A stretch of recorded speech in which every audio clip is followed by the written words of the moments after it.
হামলার পর হামলা অব্যাহত, ধ্বংসলীলায় মেতে উঠেছেন নেতানিয়াহু। কিছুটা আভাস ছিল যুদ্ধ বন্ধের, হয়তো কয়েকটা দিন স্বস্তির হতে পারত গাজার বাসিন্দাদের। তবে তা কতদিন স্থায়ী হতো তা বলা ছিল মুশকিল। কেননা চুক্তি হলেও নেতানিয়াহুর চুক্তি ভঙ্গের নমুনা দেখেছে বিশ্ববাসী।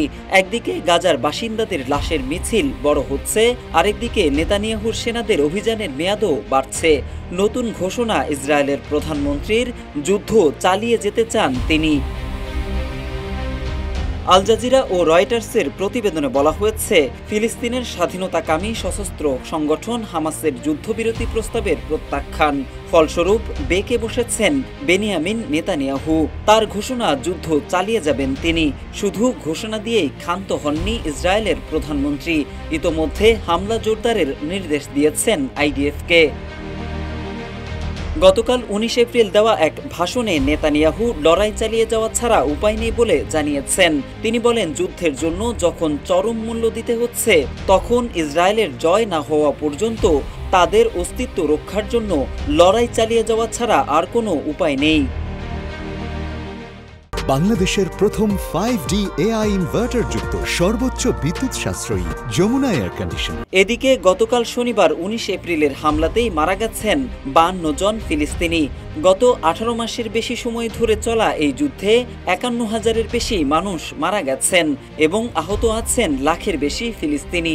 বার্তা সংস্থা AFP জানিয়েছে, ইতোমধ্যে ইসরায়েলি বাহিনী গাজায় 185 বর্গ কিলোমিটারের বেশি এলাকা দখলে নিয়েছে। এটি উপত্যকাটির মোট ভূখণ্ডের প্রায় 50%, অর্থাৎ অর্ধেক গাজাই দখলে নিয়েছে ইসরায়েলি বাহিনী। সম্প্রতি হামাস কর্তৃক ইসরায়েলের যুদ্ধবিরতি প্রস্তাব প্রত্যাখ্যানে গাজায় বোমাবর্ষণ চালিয়ে যাওয়ার ঘোষণা দেন নেতানিয়াহু।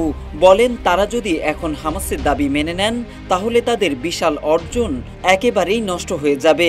তিনি যুক্তি দেন যে হামাসকে গাজায় থাকতে দেওয়া মানে আমেরিকার প্রেসিডেন্ট ট্রাম্পের গুরুত্বপূর্ণ ভিশন কখনোই বাস্তবায়িত হবে না। জাতিসংঘের শরণার্থী বিষয়ক সংস্থার তথ্য, গত এক মাসে নতুন করে বাস্তুচ্যুত হয়েছে 4,20,000 ফিলিস্তিনি।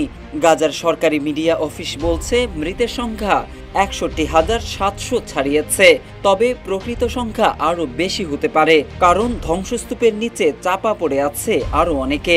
এই চরম বিপর্যস্ত পরিস্থিতির মধ্যে নতুন করে নেতানিয়াহুর যুদ্ধ চালিয়ে যাওয়ার ঘোষণা গাজার পরিস্থিতি আরও ভয়াবহ হতে পারে বলে আশঙ্কা করা হচ্ছে। মোহাম্মদ সাইফুল ইসলাম, ইত্তেফাক।